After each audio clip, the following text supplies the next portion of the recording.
El hueso crujió entre los dientes como vidrio roto. Heinrich Zimmermann escupió el fragmento sobre el plato de barro y observó la mancha rojiza que se extendía por la mesa de madera astillada. El aroma a especias dulces no lograba ocultar ese olor punzante que conocía bien de las morgues de Berlín. Pero aquello no era una morgue, era la carnicería más próspera del barrio de la 5 de Mayo en la Ciudad de México, y acababa de servir el chorizo más exquisito que había probado en meses.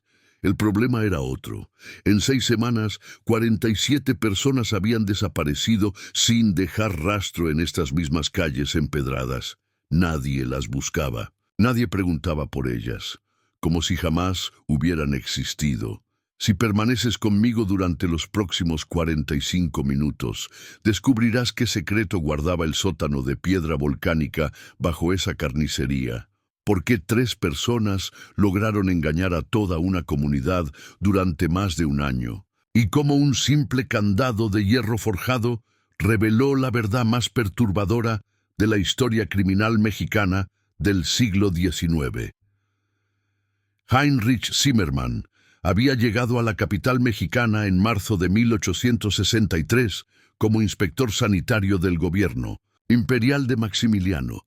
Su misión oficial consistía en modernizar los sistemas de salubridad pública según los estándares europeos. Su verdadera obsesión era desentrañar misterios que otros preferían ignorar. La Ciudad de México bullía con la tensión de la ocupación francesa. Los barrios populares como el de la 5 de Mayo mantenían sus rutinas comerciales, pero las desapariciones habían comenzado a generar susurros entre las mujeres que acudían al mercado cada madrugada. Este relato contiene referencias a violencia extrema y prácticas perturbadoras relacionadas con desapariciones forzadas. La historia está basada en hechos documentados del México del siglo XIX, pero algunos elementos han sido dramatizados para efectos narrativos. El primer indicio llegó en forma de una nota manuscrita que alguien deslizó bajo la puerta de su habitación en la fonda. La caligrafía temblaba como si hubiera sido escrita con prisa. El mensaje decía que visitara la carnicería de José Ramírez si quería entender por qué las familias del barrio habían dejado de denunciar las ausencias de sus parientes. Heinrich guardó la nota en el bolsillo interior de su levita negra y caminó por las calles adoquinadas hasta encontrar el establecimiento. La fachada de piedra gris contrastaba con las construcciones coloniales circundantes. Un letrero de madera colgaba sobre la entrada principal. Las letras doradas anunciaban Carnicería La Esperanza, fundada en 1862. Pero ¿quién escribe cartas anónimas sobre una carnicería próspera? José Ramírez lo recibió con una sonrisa amplia y modales exquisitos. Era un hombre de mediana edad, complexión robusta, cabello negro peinado hacia atrás con pomada.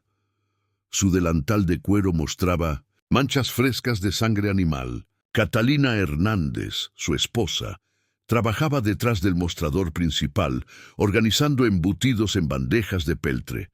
Su acento español sonaba melodioso pero firme cuando dirigía instrucciones a los empleados. El tercer socio era Carlos Müller, un inmigrante alemán que manejaba la preparación de chorizos y salchichas. Heinrich notó inmediatamente la precisión técnica con que Müller manipulaba los cuchillos de carnicero. Sus movimientos revelaban años de experiencia en el oficio.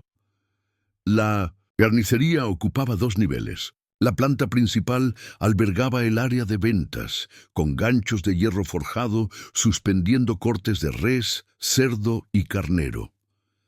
Las mesas de trabajo estaban fabricadas con maderas nobles y piedra volcánica pulida. El sótano funcionaba como almacén de productos curados y ahumados. Por lo tanto, Heinrich decidió realizar una inspección sanitaria completa. Necesitaba examinar cada rincón del establecimiento para determinar si existían irregularidades en el manejo de los alimentos. Pero Catalina lo interceptó antes de que pudiera descender las escaleras de piedra que conducían al sótano. Le ofreció una degustación de sus productos más refinados. La mujer insistió en que probara el chorizo de la casa, preparado con una receta familiar española que incluía pimentón dulce, ajo y especias secretas. El sabor resultó excepcional. Heinrich jamás había experimentado una combinación tan compleja de texturas y aromas en un embutido. La carne se deshacía en el paladar, dejando un regusto ligeramente salado que invitaba a continuar comiendo. No obstante, percibió algo extraño en la reacción de los otros clientes. Consumían los productos con evidente placer, pero sus rostros mostraban una expresión ausente, casi hipnótica, como si estuvieran participando en un ritual del cual no eran completamente conscientes. ¿Qué ingrediente secreto provocaba esa reacción tan particular? Si alguna vez te hicieron dudar de ti, escribe "Yo sé quién soy ahora". Suscríbete, porque el próximo paso cambia el rumbo completamente. Heinrich regresó a su habitación con una muestra del chorizo envuelta en papel encerado. Esa noche realizó un análisis rudimentario utilizando los instrumentos químicos que había traído desde Alemania. Los resultados preliminares no revelaron sustancias tóxicas conocidas, pero detectó anomalías en la composición proteica que no podía explicar. Al día siguiente, visitó a Esperanza Morales, una partera respetada del barrio que atendía a las familias de menores recursos. Era una mujer de 50 años, cabello canoso recogido en un moño apretado, manos curtidas por décadas de trabajo. Su casa de adobe pintada de azul claro funcionaba como centro de reunión informal para las mujeres de la comunidad.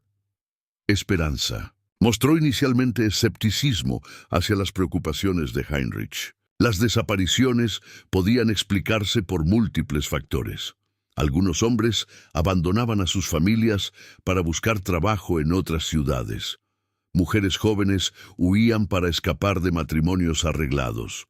Los conflictos políticos obligaban a ciertas personas a cambiar de identidad, pero cuando Heinrich mencionó la carnicería, la expresión de Esperanza cambió drásticamente. Se acercó a la ventana, verificó que nadie pudiera escucharlos y le confió sus verdaderas sospechas. Durante los últimos 8 meses había notado un patrón inquietante. Las personas que desaparecían tenían algo en común. Todas habían sido vistas por última vez comprando productos en la carnicería de José Ramírez. Además, sus familias mostraban una actitud extrañamente resignada ante las ausencias. Dejaban de buscarlas después de apenas unos días. Por lo tanto, Esperanza había comenzado a llevar un registro secreto. En un cuaderno de tapas de piel anotaba los nombres, fechas de desaparición y últimos lugares donde habían sido vistas las víctimas. También registraba los cambios de comportamiento en las familias afectadas. Pero existía otro detalle perturbador. Esperanza había observado que José Ramírez visitaba a las familias en duelo, llevándoles obsequios de cortesía, embutidos, carne fresca, productos de la carnicería. Las familias aceptaban estos gestos como muestras de solidaridad comunitaria. Heinrich examinó el cuaderno de Esperanza. Las anotaciones revelaban una progresión temporal sospechosa. Las desapariciones habían comenzado 3 meses después de la apertura de la carnicería. La frecuencia se había incrementado gradualmente. Una persona al mes durante los primeros 4 meses, 2 por mes durante el siguiente periodo, hasta alcanzar 4 desapariciones mensuales en las últimas semanas. ¿Coincidencia o patrón? ¿Deliberado?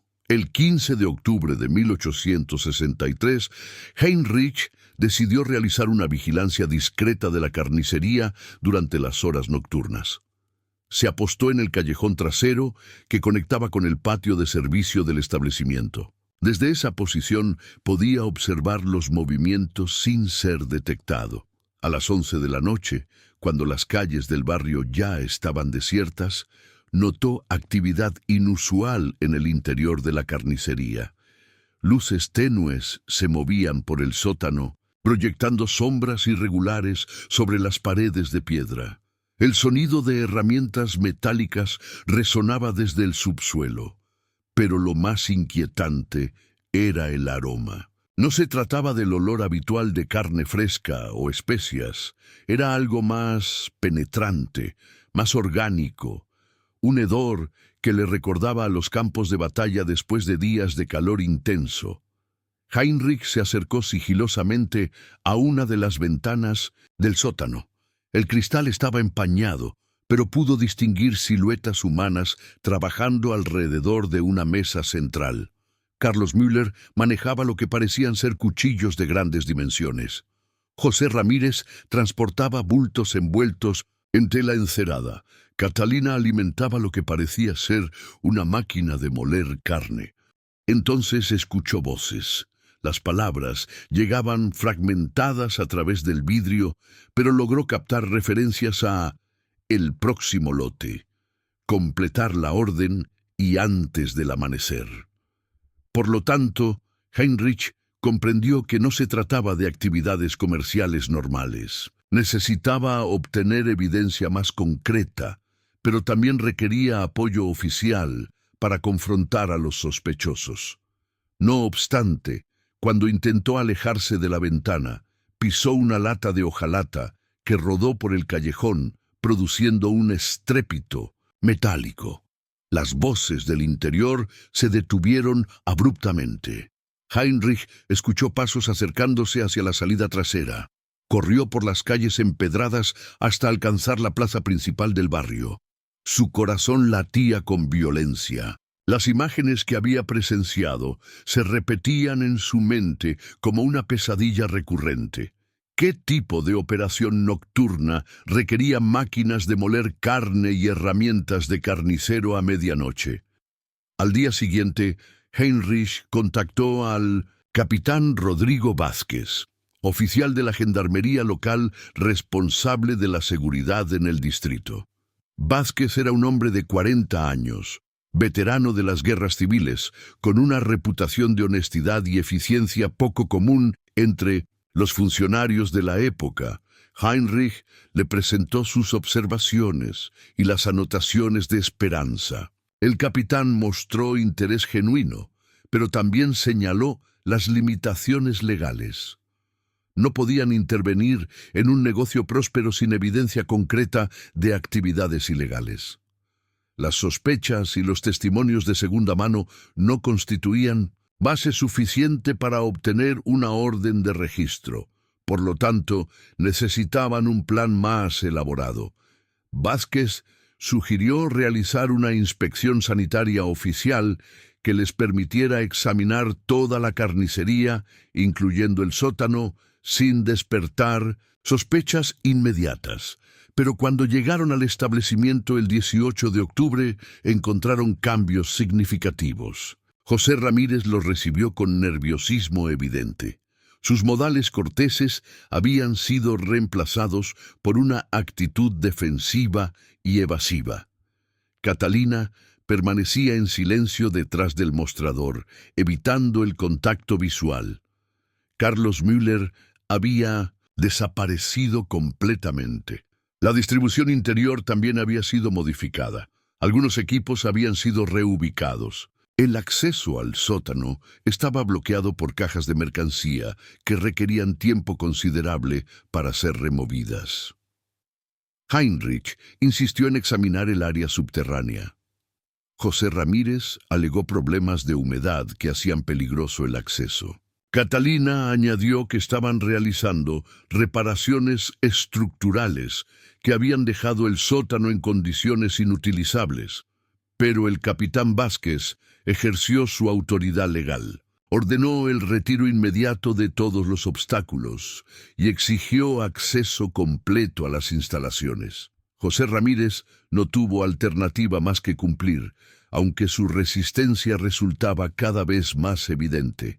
¿Qué intentaban ocultar con tanto empeño? Cuando finalmente descendieron al sótano, Heinrich percibió inmediatamente el olor que había detectado durante su vigilancia nocturna. El aroma era más intenso en el espacio cerrado, pero había sido parcialmente enmascarado con vinagre y cal viva esparcida sobre el suelo de piedra. La distribución del sótano mostraba 3 áreas diferenciadas. La sección frontal albergaba productos curados colgados de ganchos metálicos, jamones, lomos, chorizos de diversos tamaños. La zona central contenía las máquinas de procesamiento, molinos de carne, embutidoras, prensas para ahumar. La parte posterior permanecía oculta tras una cortina de lona gruesa. Heinrich se dirigió directamente hacia la cortina. José Ramírez intentó interceptarlo alegando que esa área contenía productos experimentales que no estaban listos para inspección. Catalina añadió que se trataba de recetas familiares que requerían confidencialidad comercial. Pero el capitán Vázquez apartó la cortina de un tirón. Lo que encontraron los dejó sin palabras. La sección posterior del sótano había sido convertida en lo que parecía ser un matadero clandestino. Mesas de acero con canales de drenaje, ganchos especiales para colgar piezas de grandes dimensiones, herramientas de despiece que iban más allá de las necesidades de una carnicería convencional. Y en el rincón más alejado, parcialmente oculta, bajo una lona encerada, se encontraba una estructura de madera que Heinrich reconoció inmediatamente. Era un cajón de las dimensiones exactas de un ataúd humano. La madera estaba manchada con sustancias oscuras que habían penetrado las fibras, dejando marcas permanentes. Por lo tanto, las sospechas se transformaron en certezas aterradoras. Pero José Ramírez mantuvo su historia. Alegó que utilizaban esa área para procesar animales de gran tamaño que compraban directamente a ganaderos de las afueras de la ciudad. El cajón de madera servía para transportar productos que requerían refrigeración especial. Las manchas correspondían a jugos naturales de la carne durante el proceso de curado. Heinrich examinó más detalladamente las herramientas y encontró algo que contradecía por completo la explicación de Ramírez. Entre los instrumentos había varios objetos que no pertenecían a ningún proceso de carnicería conocido. Fragmentos de tela, botones de ropa, pequeños objetos personales como anillos y medallas religiosas. ¿Cómo habían llegado esos objetos a una carnicería que supuestamente solo procesaba animales? El capitán Vázquez ordenó la detención inmediata de José Ramírez y Catalina Hernández. Durante el registro más exhaustivo del sótano, encontraron evidencia adicional que confirmaba sus peores temores. Oculto detrás de una piedra suelta en la pared posterior, Heinrich descubrió un cuaderno de contabilidad que registraba operaciones muy diferentes a las de una carnicería convencional. Las anotaciones estaban escritas en código, pero algunos elementos resultaban comprensibles. Las fechas coincidían exactamente con las desapariciones documentadas por Esperanza. Los números parecían corresponder a pesos y medidas. Había referencias a productos especiales y clientes selectos que sugerían una operación comercial secreta. Pero el descubrimiento más perturbador llegó cuando Heinrich examinó el cinto candado que aseguraba un armario metálico en la esquina del sótano. Se trataba de un candado de hierro forjado de doble paleta, de aproximadamente 6 centímetros de longitud, con un sello municipal legible que mostraba la fecha 1863 y el número de inventario 247. Ese candado había sido reportado como robado 3 semanas antes, durante el asalto a la casa de Manuel Fernández, una de las víctimas desaparecidas. Por lo tanto, tenían evidencia física directa que conectaba a los sospechosos con al menos una de las víctimas.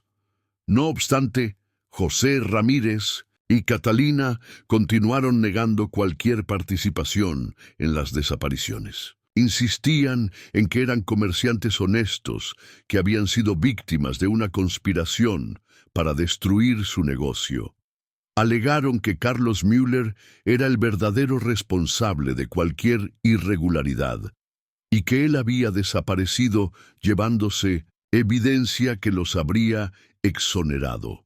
Pero ¿dónde estaba Carlos Müller? La respuesta llegó 2 días después, cuando Esperanza Morales apareció en la estación de gendarmería con información que cambiaría por completo el curso de la investigación.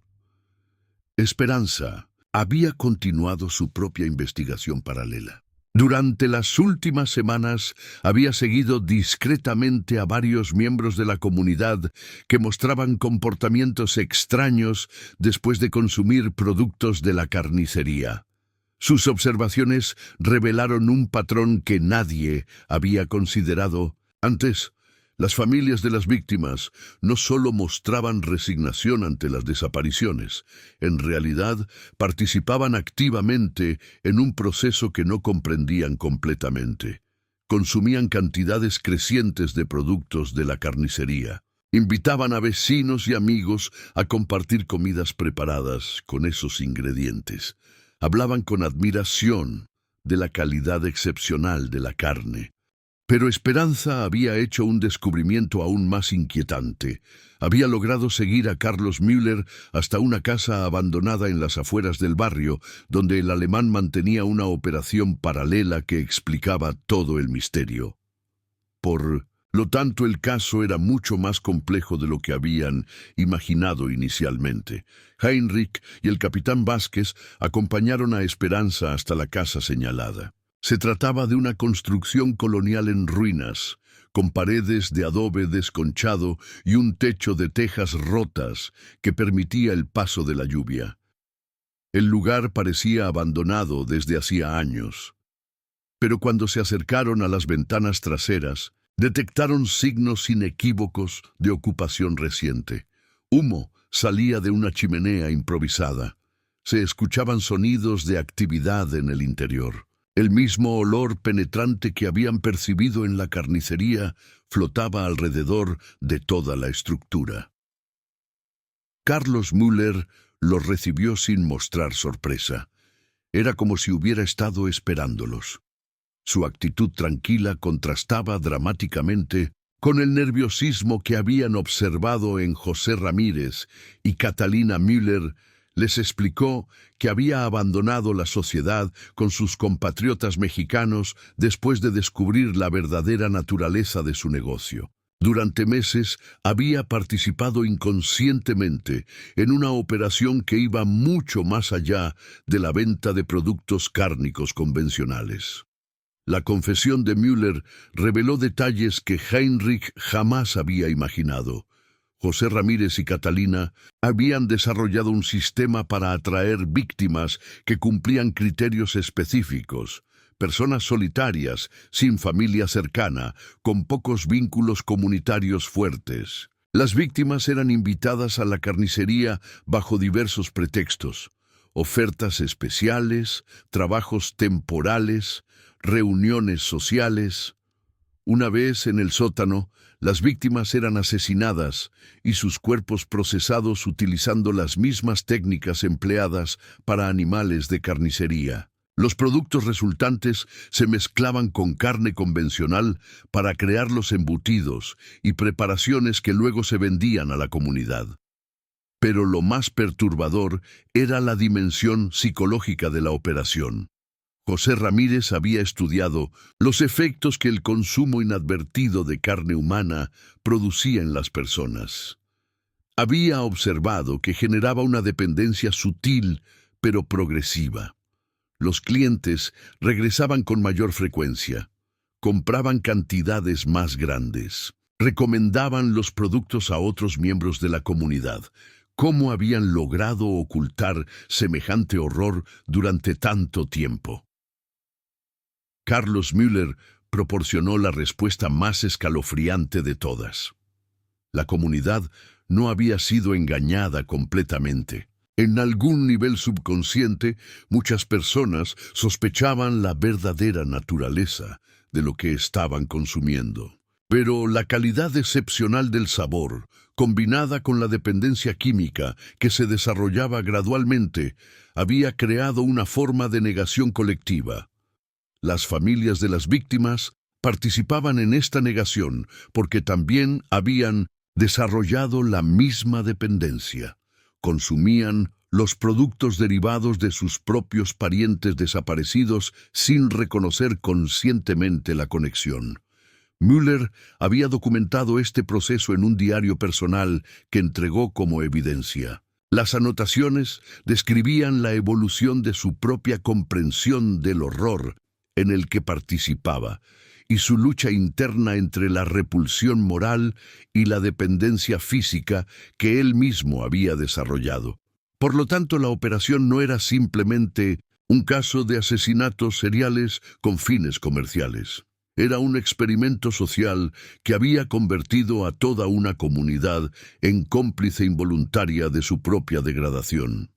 Pero Heinrich detectó inconsistencias en la confesión de Müller. Algunos detalles no coincidían con la evidencia física encontrada en la carnicería. Las fechas de ciertas observaciones no correspondían con la cronología establecida por Esperanza. ¿Estaba Müller diciendo toda la verdad o intentaba minimizar su propia responsabilidad? La respuesta llegó cuando Heinrich examinó más cuidadosamente el diario entregado por el alemán.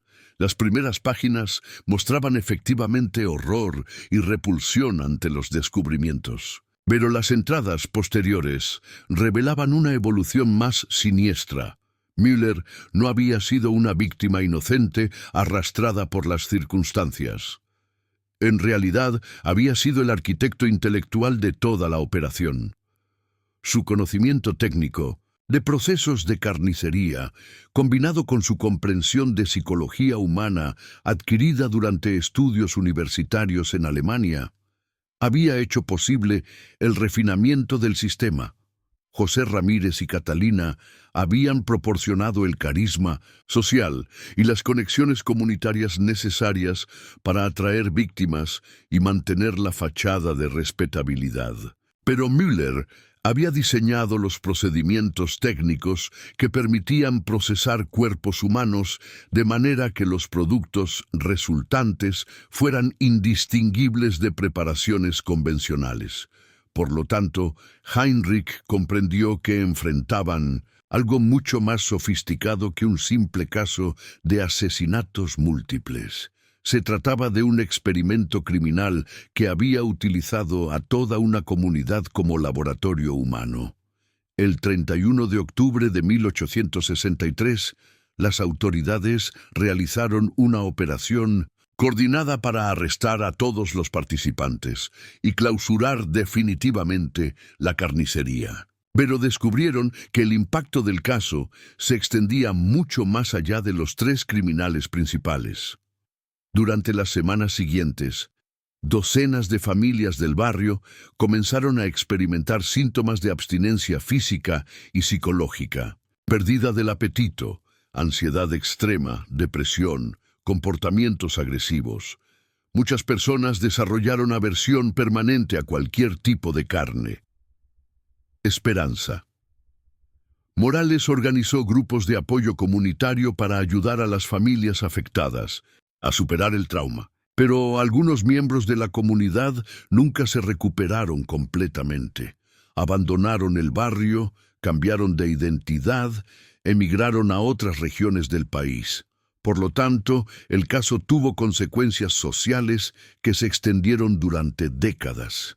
Heinrich Preparó un informe detallado que fue enviado a las autoridades europeas como ejemplo de los riesgos asociados con la implementación de sistemas modernos de control sanitario en contextos sociales complejos. Su recomendación principal fue establecer protocolos de inspección más rigurosos para negocios alimentarios, especialmente aquellos operados por inmigrantes o personas con conocimientos técnicos especializados. El candado de hierro forjado, Consello Municipal número 247, fue preservado como evidencia física del caso. Las autoridades lo utilizaron para establecer conexiones con otros crímenes similares que podrían haber pasado inadvertidos en diferentes regiones del país. Pero la pregunta más inquietante quedó sin respuesta completa. ¿Cuántas otras comunidades habían experimentado operaciones similares sin que nadie detectara los patrones criminales? Los registros oficiales del caso fueron clasificados durante 50 años para evitar pánico público y proteger a las familias supervivientes. Cuando finalmente fueron desclasificados en 1913, generaron una revisión completa de los protocolos de seguridad alimentaria en todo el territorio mexicano. Heinrich Zimmermann regresó a Alemania en 1864, pero mantuvo correspondencia con Esperanza Morales hasta su muerte en 1889. Sus cartas, preservadas en los archivos municipales de la Ciudad de México, proporcionan un registro único de los efectos a largo plazo que el caso produjo en la comunidad afectada. Carlos Müller fue ejecutado en 1864 después de un juicio que duró 3 meses. José Ramírez murió en prisión en 1865, aparentemente por causas naturales. Catalina Hernández fue la única que sobrevivió al período de encarcelamiento. Fue liberada en 1872 y desapareció inmediatamente sin dejar rastro. Pero la historia no termina ahí. En 1901, 37 años después de los eventos originales, las autoridades recibieron reportes de desapariciones con patrones similares en la ciudad de Guadalajara. La investigación reveló que una mujer española de aproximadamente 60 años había establecido una carnicería que utilizaba métodos y productos notablemente similares a los documentados en el caso de la Ciudad de México. La mujer había desaparecido antes de que pudieran arrestarla, pero los investigadores encontraron en su habitación un candado de hierro forjado idéntico al preservado como evidencia en 1863. El número de inventario era diferente, pero el sello municipal y la técnica de fabricación eran exactamente los mismos. Había logrado Catalina Hernández continuar su operación criminal durante décadas adicionales.